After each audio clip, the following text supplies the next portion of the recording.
humble serviteur, le pasteur Jemale Kambi. Et merci encore de nous suivre nombreux sur Kambi Ministries.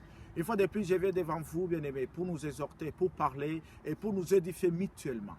Bien-aimés, nous vivons dans le siècle présent. Le siècle présent qui est devenu un danger, bien-aimé, pour notre foi, pour notre spiritualité. Mais également, bien-aimé, dans le siècle présent, il y a d'un côté ou d'une part les chrétiens qui sont pieds, ceux qui sont positionnés en Jésus-Christ et ceux qui vivent une vie pratique en Christ également. Mais d'une autre part, bien-aimé, il y a des gens qui vivent, bien-aimé, de la religion, les religieux.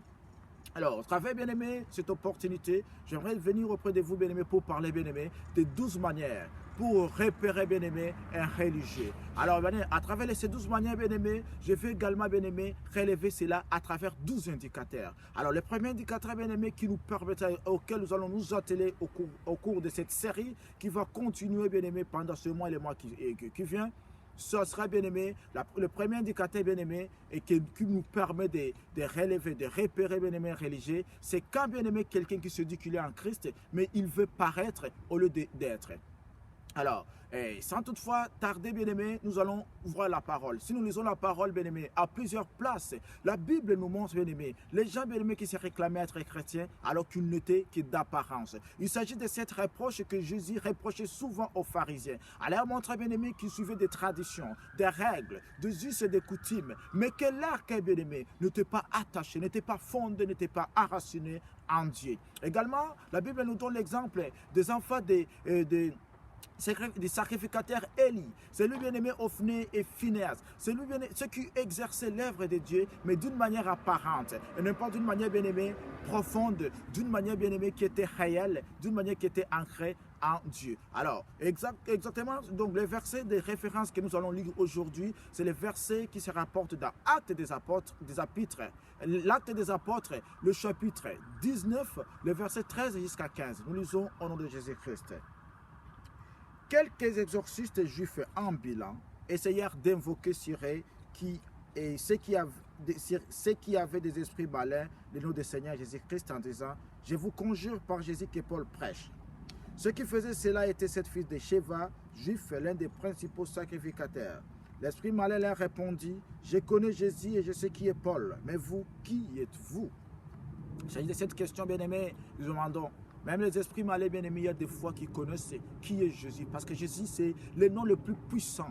C'est le nom, bien-aimé, qui change, qui transforme et toutes choses. Alors, j'aimerais ici parler, bien-aimé, de ces contextes, de ces versets qui nous montrent, bien-aimé, ces gens qui s'auto-appellent au ministère. Ces gens qui n'ont pas l'approbation, la force, bien-aimé. Il s'agit également des religieux. Ces gens qui veulent apparaître aux yeux des gens qui sont justes, qui exercent l'œuvre de Dieu, alors que leurs pensées s'égarent loin de la présence de Dieu. En parlant, bien-aimé, de ce que j'aurais parlé, bien-aimé, être, ce premier indicateur, être les gens qui veulent paraître au lieu d'être en Christ. Être en Christ signifie quoi, bien-aimé? Être en Christ, d'abord, premièrement, c'est avoir la position, se positionner en lui, être enraciné en lui, avoir, bien-aimé, cette base constitutive de la foi, cette base qui nous permet de vivre une vie qui est conforme à lui. Et cela, bien-aimé, être en Christ, bien-aimé. Cette position en Christ permet que nous soyons, bien-aimés, l'image et le reflet de lui.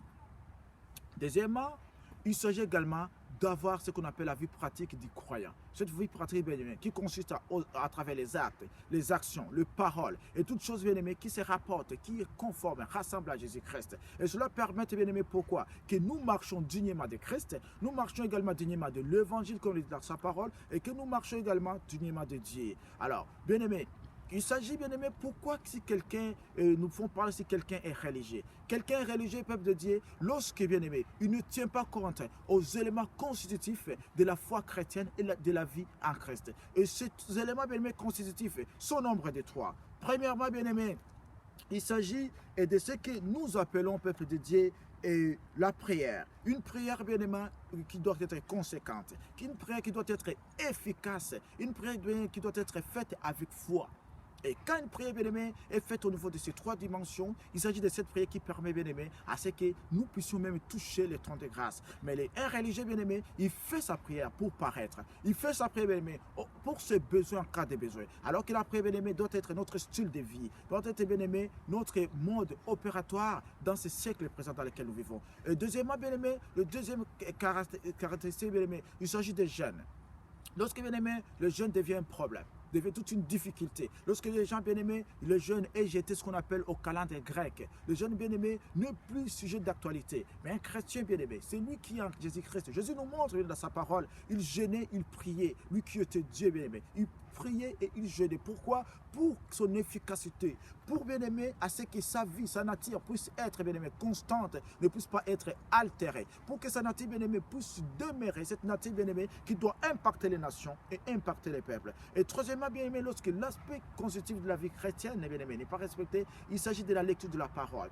Lorsque bien aimé, les gens lisent la parole, non pas pour que ça s'applique dans leur vie, mais que la parole s'applique sur la vie d'autrui. Lorsque les gens bien aimés veulent maîtriser des versets bibliques pour bien aimé parler aux autres, pour montrer aux autres qu'ils sont faux, mais qu'ils sont vrais. Il s'agit, bien aimé, de ces grands problèmes des pharisiens. Il s'agit de cette grande difficulté des pharisiens, bien aimé, qui voulaient appliquer la loi à d'autres personnes pour qu'ils puissent paraître à être justes. Alors, bien aimé, lorsque, bien aimé, ces traits constitutifs de la vie chrétienne ne sont pas respectés, il y a des conséquences, bien aimé, qui se rapportent à cela. Et les conséquences sont nombreuses. Alors ici, j'aimerais, bien aimé, et à travers cela, j'aimerais relever un certain nombre de conséquences lorsque quelqu'un est religieux, lorsque quelqu'un, bien aimé, n'est pas fondé, lorsque sa foi n'est pas fondée à Jésus-Christ. Premièrement, la première conséquence, bien aimé, nous voyons que, bien aimé, cet individu, au travers d'une prière qui n'est pas conséquente, une vie de jeûne qui est absente, et également la parole de Dieu qui n'est pas présente dans sa vie, cette personne, bien aimée, est infiltrée, bien aimée, par des mauvaises pensées, ces mauvaises pensées qui détournent son cœur vers le mal. Et c'est les actions, bien aimées, bien qu'apparemment nous pourrons le faire, mais ce que nous mijotons dans le cœur sont, bien aimés, ceux qui ne reflètent pas la vie et la sainteté ainsi que la piété. La deuxième conséquence, bien aimé, est que, bien aimé, ce chrétien, bien aimé, vient le chrétien qui est ballotté par tout vent de doctrine. Et quand on est ballotté par tout vent de doctrine, bien aimé, on devient la proie facile du paganisme. Le paganisme qui est la religion, bien aimé, du Satan.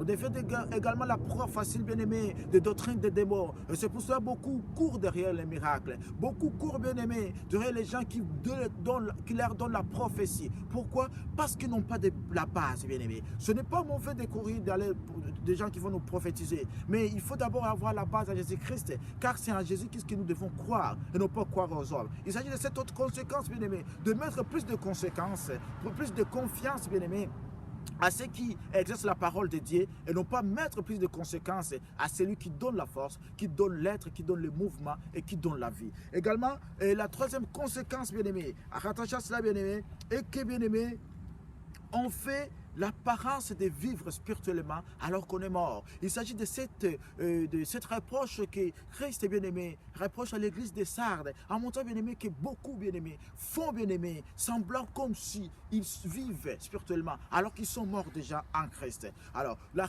quatrième, bien-aimé, conséquence que nous voyons, bien-aimé, est que, bien-aimé, les œuvres que nous faisons, ce ne sont pas des œuvres qui sont parfaites. Auprès des hommes, apparemment, les gens peuvent dire, ils partent à l'église, ils prient, ils font ceci. Mais réellement, dans la réalité, dans la profondeur, ces gens, bien-aimés, ne vivent plus. Ces gens, bien-aimés, et ces œuvres, bien-aimés, ce sont des œuvres, bien-aimés, qui ne sont pas approuvées par Dieu. Et deuxièmement, bien-aimé, une autre conséquence quand on est religieux, bien-aimé, est que on cesse d'abord d'être sage devant Dieu, et également on cesse d'être pur devant le mal. À ce moment-là, bien aimé, quand on cesse d'être sage devant Dieu et que la crainte de Dieu n'est plus là, n'est plus existante. Également quand on cesse, bien aimé, d'être pur dans le mal, donc on est assujetti, dominé par le mal. Alors c'est pour cela, bien aimé, j'aimerais, bien aimé, et venir pour exhorter par là quelqu'un, bien aimé.